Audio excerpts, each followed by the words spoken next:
The birthday cake had 70 candles on it, and Mom looked happy as she posed for photos with my brother Derek and his wife Amanda.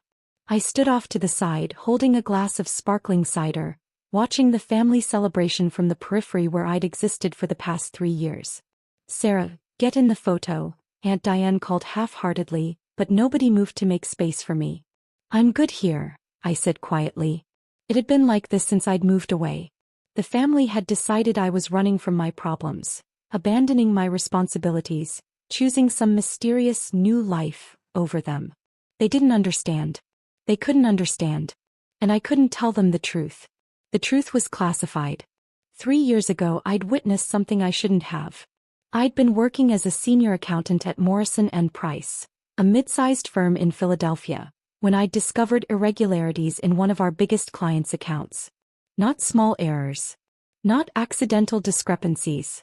Systematic money laundering tied to an organized crime syndicate that federal prosecutors had been trying to crack for a decade. I'd done the right thing. I'd reported it. I'd testified before a grand jury. And then I'd become a protected federal witness under the U.S. Marshals Service Witness Security Program. Not full WITSEC. I hadn't needed a complete identity change, but enough protection that my location was classified, my communications were monitored for my safety, and certain assets had been placed under federal protection. Including the house I'd owned in Philadelphia, the 3-bedroom colonial I'd bought 5 years ago in a quiet neighborhood near Rittenhouse Square. The house was worth $900,000 now, nearly triple what I'd paid. The market had exploded. But I couldn't sell it. Couldn't live in it. Couldn't even visit it without U.S. Marshal approval and escort. It sat empty, maintained by a federal property management service, part of my protected assets until the trial concluded and the organization was fully dismantled. My family knew none of this. They thought I'd had a breakdown and run away. They thought the house was abandoned, forgotten, a symbol of my failure to commit to anything. "So Sarah," Derek said loudly as we moved from cake to coffee in Mom's living room, "we need to talk about your property situation." I looked up from my phone. "Pie what?" "Your house." He said it the way you might say your mess, or your problem. "The one you abandoned 3 years ago. The one that's just sitting there empty while you're off doing whatever it is you do." "I didn't abandon it," I said carefully. "I had to relocate for work." "Work?" Amanda laughed, that brittle sound I'd learned to hate. "You mean that mysterious job nobody's allowed to know about? The one that pays so little you can't even visit for holidays?"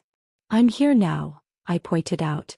"After missing 3 Christmases, 2 Thanksgivings and Mom's last birthday," Derek shot back. "You show up for one party and think that makes up for everything?" Dad set down his coffee cup. "Derek, what's this about?" "I'm getting to it." Derek pulled out his phone, tapped a few times, then held it up showing what looked like a real estate listing. "Your empty house is sold. I found a buyer, negotiated a great price and closed the deal last week. Someone had to pay your debts and handle your responsibilities." The room went very quiet. I stared at the screen, seeing photos of my house.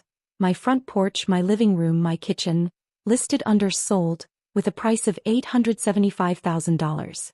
"You sold my house," I said slowly. "I handled your abandoned property," he corrected. "The place has been sitting empty for 3 years, Sarah. You weren't paying the property taxes, weren't maintaining it. The neighborhood association was threatening liens. I did what you should have done years ago. I took responsibility." "How?" I asked, my voice very calm despite the ice flooding my veins. "How did you sell a house you don't own?" "Power of attorney," Amanda said proudly. "Derek got it signed 2 years ago when you were still barely communicating with the family. You gave him authority to handle your affairs in Pennsylvania." I had never signed any such document. "I never gave you power of attorney," I said quietly. "Sure you did." Derek pulled up another photo on his phone. "Right here. Your signature notarized and everything. You were so scattered back then you probably don't even remember." I looked at the document on his screen. It did have my signature. Or rather, a very good forgery of my signature. The notary stamp looked official.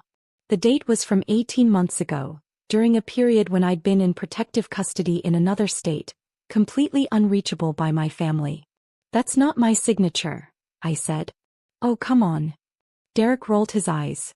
"Don't start making excuses. This is classic Sarah.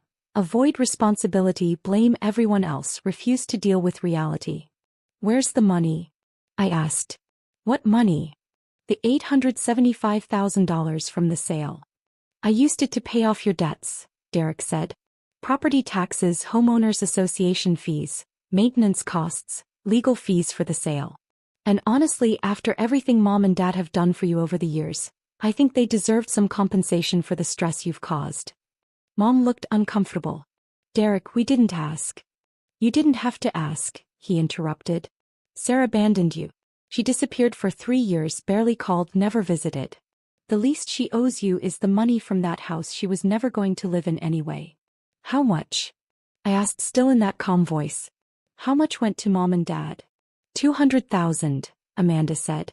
Which is more than fair considering they raised her for 18 years and she's been nothing but ungrateful. And the rest? Like I said, debts, fees, expenses. Derek shrugged. There's about $50,000 left. I was going to give it to you today actually. Consider it a gift for finally showing up to something.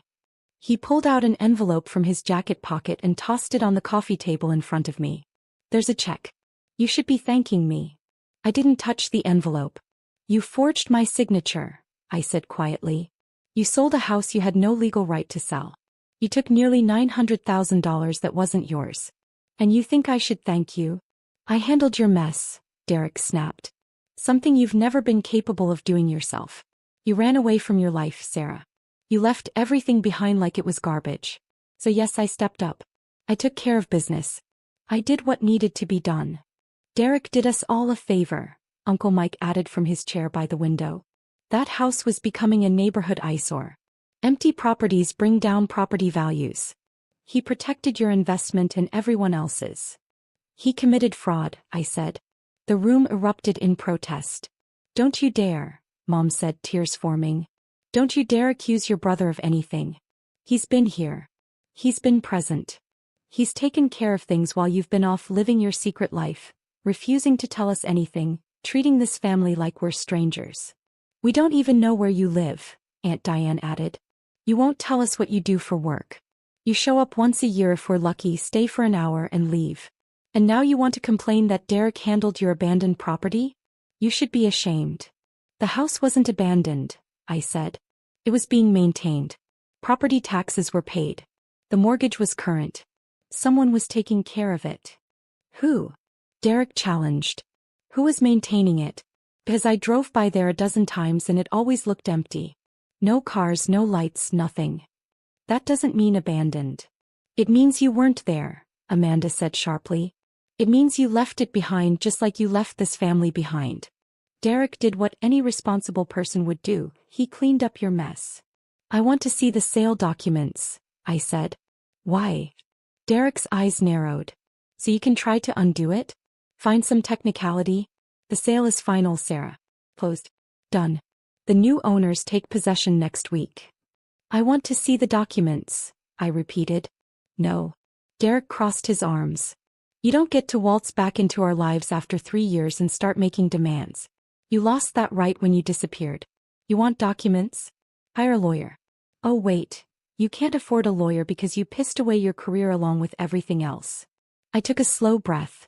My phone had been vibrating in my pocket for the past 5 minutes. I knew who it was. The Marshal's service monitored my location at all times. When I'd entered Mom's house, they'd logged it. Standard procedure. But they'd also likely noticed the elevated stress indicators from my biometric monitoring. The fitness watch I wore wasn't just a fitness watch. Family nodded approvingly, I said quietly, looking around the room. Mom, Dad, Aunt Diane, Uncle Mike, my cousins Josh and Emma. All of them looking at me with disappointment.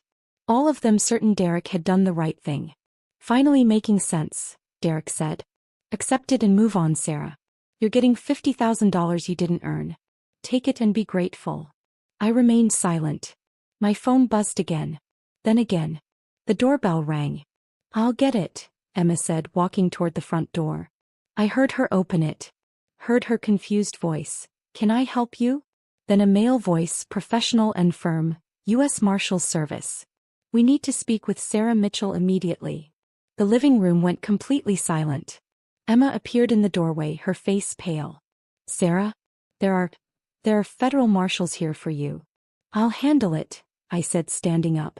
Two men in suits entered the living room behind Emma. I recognized Deputy Marshal James Walsh immediately. He'd been my primary contact for 3 years. The other man was unfamiliar, younger, his hand resting near his hip in a way that suggested he was armed. Ms. Mitchell, Walsh said, his voice professional but his eyes concerned. We need to speak with you. Now. What's going on? Dad demanded. Why are federal marshals at my house? Sir, I need you to remain seated, the younger marshal said firmly. Everyone stay where you are. Ms. Mitchell, Walsh continued, focusing on me, we have a situation.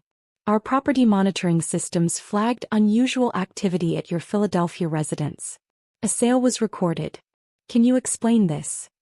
I didn't authorize any sale, I said clearly. I haven't been to that property in 3 years as per program protocols. Derek had gone very white. Program? What program? Sir, who are you? Walsh asked, turning to my brother. Derek Mitchell.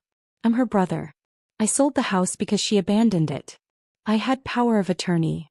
You had what? Walsh's voice could have cut glass. Power of attorney. Legal authority to handle her affairs. The sale was completely legitimate. Deputy Marshal Chin, Walsh said to the younger man, call it in. Possible federal property fraud, witness security violation, and unauthorized access to protected assets. What the hell is happening? Derek shouted. Walsh turned to him, his expression cold. Mr. Mitchell, the property you sold is a federally protected asset under the Witness Security Program.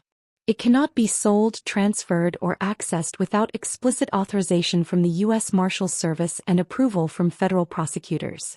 The sale you conducted is not only void, it's a federal crime. The room erupted. Mom started crying. Dad was yelling questions.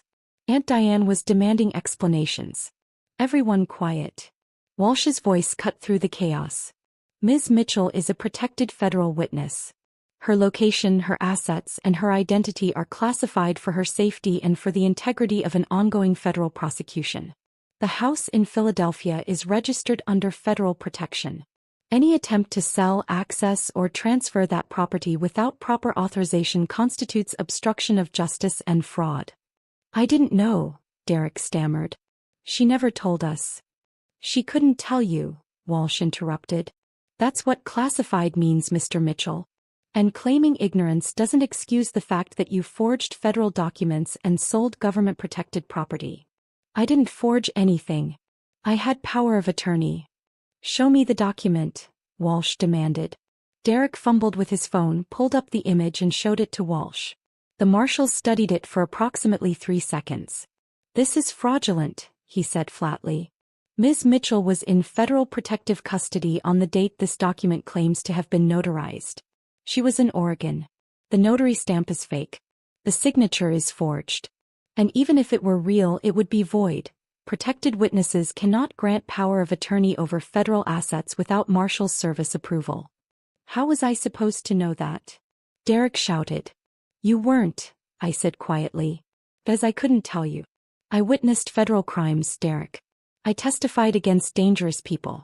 The Marshals Service has been protecting me for 3 years while the prosecution built their case. That house isn't mine anymore. It's a federal asset held in trust until the trial concludes, and it's safe for me to reclaim it. You're a witness? Mom whispered. Against who? I can't tell you that, I said. I've never been able to tell you. That's why I disappeared. That's why I couldn't visit. That's why everything has been classified. But you let us think, Dad started. I let you think whatever you needed to think, I interrupted, because the alternative was telling you the truth and potentially putting you in danger. The people I testified against are part of an organization that's killed witnesses before. The Marshals Service relocated me, changed my routines, and put my assets under protection to keep me safe. And to keep you safe by keeping you ignorant. Jesus Christ, Uncle Mike breathed. Derek was shaking. The sale. The buyers will be contacted by federal authorities, Walsh said. The sale is void. Any money transferred will be frozen and returned. Any documents filed will be sealed. And you, Mr. Mitchell, will be facing federal charges for fraud, forgery, and obstruction of a federal witness protection program. I didn't mean to. Doesn't matter, the younger Marshal, Chin said, having finished his phone call. Intent isn't required for these charges. You sold federal property. That's enough. Amanda was crying now. What's going to happen to him? That depends, Walsh said, looking at me. Ms. Mitchell, do you wish to press charges? The room held its breath. I looked at Derek. My older brother who'd bullied me throughout childhood. Who'd called me weak, called me a failure, called me a coward for running away. Who'd just admitted to forging my signature and stealing nearly $1 million. Yes, I said quietly. I do. Sarah, no. Mom screamed. He's your brother. He's a criminal, I said. He forged federal documents. He committed fraud. He sold property that was under federal protection, potentially compromising an active witness security case. If the people I'm testifying against found out about this sale, if they tried to trace the property records, they could have found me. Derek didn't just steal money, he potentially endangered my life. I didn't know, Derek whispered. You didn't care, I corrected. You saw an opportunity to take what you thought was mine and you took it. You didn't call me. Didn't ask permission. Didn't question why the house was empty. You just assumed I'd abandoned it, assumed I'd failed at something else, and decided you deserved the money more than I did. We're family, Dad said desperately. You can't do this to family. Family doesn't steal from each other, I said. Family doesn't forge signatures. Family doesn't sell property that isn't theirs.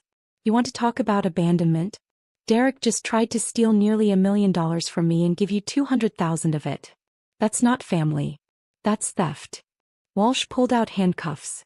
Derek Mitchell, you're under arrest for fraud, forgery, and obstruction of justice in relation to a federal witness protection program. You have the right to remain silent. The scene devolved into chaos. Amanda was screaming. Mom was sobbing. Dad was shouting at me, calling me heartless, calling me a traitor. I stood quietly and watched as Walsh handcuffed my brother and led him toward the door. Ms. Mitchell, Chin said to me, we need to relocate you immediately. This incident has compromised your current security protocols. Pack whatever you brought. You're coming with us. I understand, I said. Sarah, don't do this, Mom begged, grabbing my arm. Don't take him away. He made a mistake. He didn't know. He didn't ask, I said, gently removing her hand. He saw an opportunity to profit from what he thought was my failure and he took it. That's not a mistake. That's a choice. You're destroying this family, Dad said, his voice shaking with rage. No, I said calmly.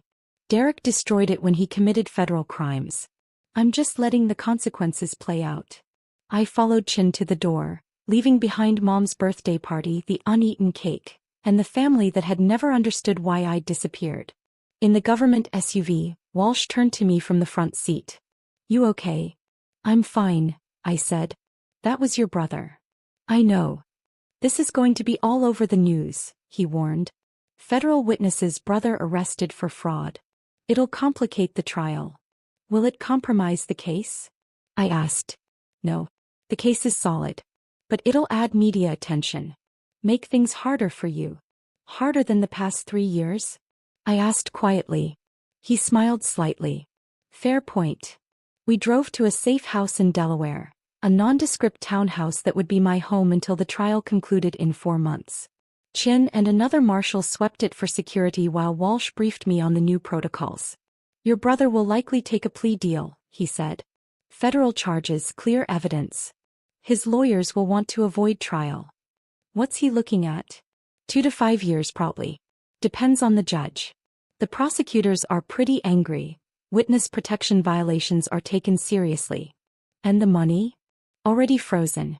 The buyers will get their $875,000 back. Your house is still secure, still under federal protection. Nothing actually changed except Derek's freedom. I nodded slowly.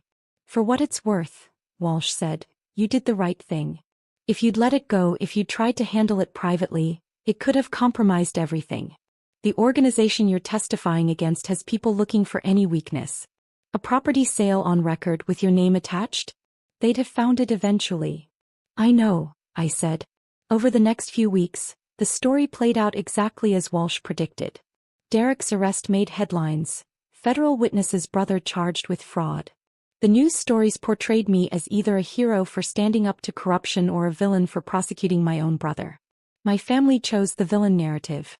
Mom gave an interview to a local news station, tearfully explaining that I'd abandoned them, that Derek had only tried to help, that I was destroying the family over a misunderstanding.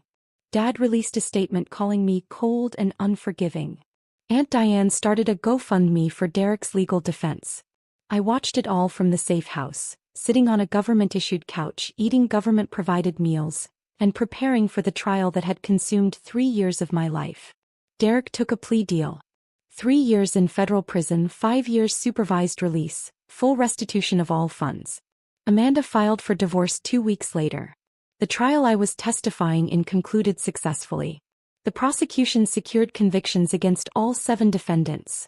Money laundering, racketeering, conspiracy. The criminal organization was dismantled. My testimony had been crucial. 6 months after Derek's arrest, I was released from witness protection. The threats had been neutralized. I could reclaim my life. I returned to Philadelphia on a cold Tuesday morning, Deputy Marshal Walsh escorting me to my house for the first time in 3 years. It looked exactly as I'd left it. The federal property management team had maintained it perfectly. Fresh paint, manicured lawn, updated appliances. But more importantly, it was mine again. Truly mine. Market value is over $950,000 now, Walsh said, handing me the keys. You could sell it if you wanted.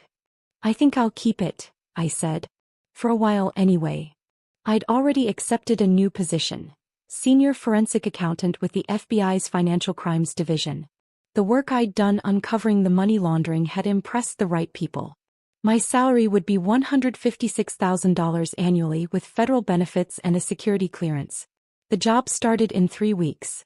I spent the first week back in my house just existing in it. Remembering what it felt like to have a home. A place that was mine that I could stay in without looking over my shoulder. My family reached out exactly once. Mom sent an email. Derek is suffering in prison because of you. I hope you're happy. You've destroyed this family. We want nothing to do with you ever again. I read it once, then deleted it. I hadn't destroyed anything. I'd simply refused to let my brother's crimes go unpunished because we shared DNA. I'd chosen justice over family loyalty, integrity over convenience. The decision had cost me my family's approval. But I still had my house, my career, my freedom, my integrity, and honestly, that was worth more than their approval had ever been. 3 months later, I was sitting in my home office reviewing case files for the FBI when my doorbell rang. I checked the security camera, a feature I'd added immediately upon returning, and saw a woman I didn't recognize. Mid-40s, professional clothing, nervous expression. I opened the door cautiously. Can I help you? Ms. Mitchell? Sarah Mitchell? Yes. I'm Jennifer Walsh. I'm an attorney representing your brother Derek. I started to close the door. Wait, please. She held up her hands. I'm not here to harass you or ask you to drop charges. Derek asked me to deliver something. She pulled an envelope from her briefcase. What is it? I asked. A letter. He's been in prison for 6 months now. He's had a lot of time to think. He asked me to give this to you. I took the envelope but didn't open it. Anything else? He's genuinely sorry, Jennifer said quietly. For what it's worth. He understands what he did was wrong. Not just legally wrong, morally wrong. He stole from you. He betrayed your trust. He put your safety at risk. He knows that now. Good for him, I said. He doesn't expect forgiveness. He just wanted you to know. After she left, I sat at my kitchen table and stared at the envelope for 20 minutes before opening it. The letter was handwritten, 4 pages long. I don't expect you to read this. I don't expect you to care. But Jennifer said she'd try to deliver it, so I'm writing anyway. You were right about everything. I sold your house because I could. Because I wanted the money. Because I'd convinced myself you didn't deserve it, that you'd abandoned it, that you'd abandoned us. I told myself I was being responsible, cleaning up your mess, doing what needed to be done. But the truth is simpler and uglier. I was jealous. You bought that house when you were 26 years old. I was 29 and still renting. You had a successful career, a beautiful home, your whole life figured out. And I resented it. I resented you. When you disappeared 3 years ago, when you stopped coming to family events and wouldn't explain why, I was almost happy. Finally, Sarah had failed at something. Finally, the perfect little sister had screwed up. I never considered that you might have a good reason for disappearing. I never thought maybe you were in trouble, maybe you needed help, maybe something serious was happening. I just saw an opportunity. The house was empty. You weren't there. And I knew where you kept your important documents from when I'd helped you move in years ago. I knew your signature. I knew how to forge it. I told myself I was helping. But I was stealing. From my own sister. I didn't know about witness protection. I didn't know about the federal investigation. But even if I had known, I'm not sure I would have acted differently. I was that far gone in my resentment. Prison has given me a lot of time to think about who I've become. About the person I was to you growing up. The bullying, the dismissal, the constant criticism. I was the older brother. I should have protected you. Instead, I tore you down every chance I got. You deserved better. You deserved a brother who celebrated your success instead of resenting it. Who trusted you instead of assuming the worst. Who asked questions instead of making judgments. I'm not asking for forgiveness. I don't deserve it. I'm not asking you to drop charges or show mercy. You did the right thing, and I respect that, even though it's costing me 3 years of my life. I just wanted you to know that I understand now. I understand what I did. I understand what I've always done to you. And I'm sorry. I'm sorry for selling your house. I'm sorry for forging your signature. I'm sorry for stealing your money. I'm sorry for putting your safety at risk. But mostly, I'm sorry for being a terrible brother for 32 years. You're going to do great things, Sarah. You already have.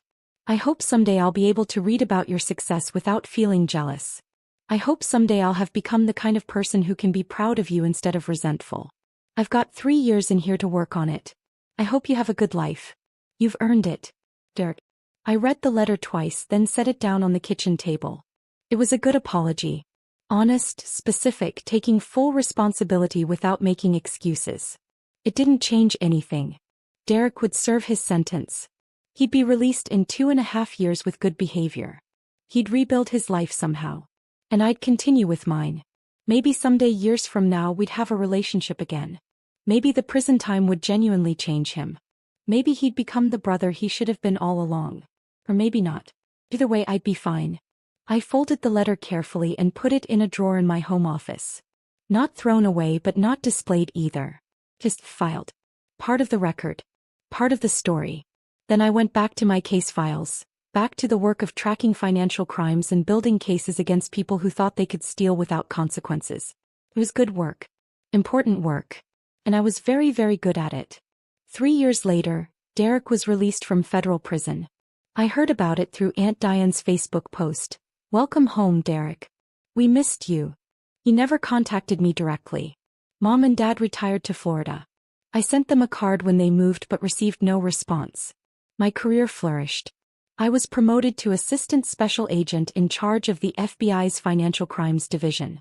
I led investigations that recovered hundreds of millions in stolen assets. I became an expert witness, testifying in federal cases across the country.